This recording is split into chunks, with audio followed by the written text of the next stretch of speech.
Hi everybody, this is video 2 of the basic maintenance to do on your Massey Ferguson tractors.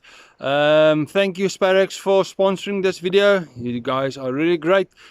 Please check out their website for more details. Right guys, the front of the tractor, the grid that you're on the front of the tractor, it aren't only there for looking good, to make the tractor look nice. It actually have a purpose.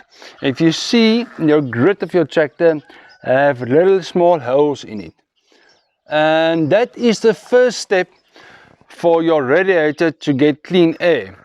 What happens is all this debris you see here on the ground, it gets sucks in by the radiator, and this grid actually catches it and can fall off. If you work in dusty conditions and you have a lot of debris, you must check your radiator daily. Check your radiator daily if it is clean. That's when you can actually see through the radiator to the back side. There you can see a little bit of light. So this radiator is very clean. If it is not clean and it's blocked, then you must blow out your radiator with compressed air. If you want to clean your radiator, don't blow it from the front side to the back, because this debris will get stuck here, and if you blow it with compressed air, you will only blow that debris deeper into your radiator. If you blow out your radiator with compressed air, try to blow out from the side where your fan blade is, and then you blow forward.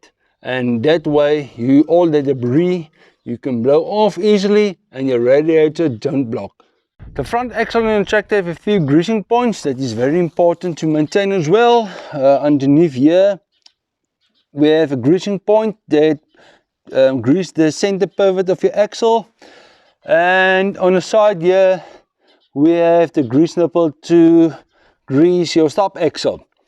Please grease them at least, I would say, once a month to avoid any excessive wear and tear.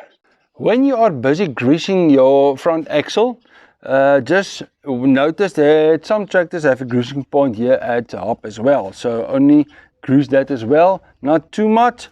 And also you can check if your wheels is loose and if you have any play on this bearing. If you have excessive play on this bearing, you must open up this. There is a little adjusting nut inside. You only adjust the nut and you can put it back again. This side of the tractor is the right hand side of your tractor. At the right hand side of your tractor you get your alternator that charges your battery. Here you have your filter for your engine oil. Over here you have your fuel pump, your starter and your fuel filter. On a day-to-day basis, there aren't really much maintenance over this side. You can have a check on this little glass bowl. If there is debris inside it, you can clean that out. Or if you see water in here, you must change out, clean it immediately, because water can damage your injector pump and you can have engine failure. So when you are finished on the right hand side of the tractor, you've checked everything, you can move over to this platform where your foot rests, and just here you will see a little dipstick. The engine aren't the only thing that have oil in the tractor. Your differential and your gearbox also have oil, and oil level you check here. There's a little dipstick that you pull out, and it is the same. There you will see a full mark and a low mark.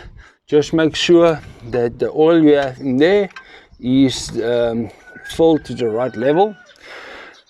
The oil that you use in your differential is a different oil that you use in your engine. Very important to note that.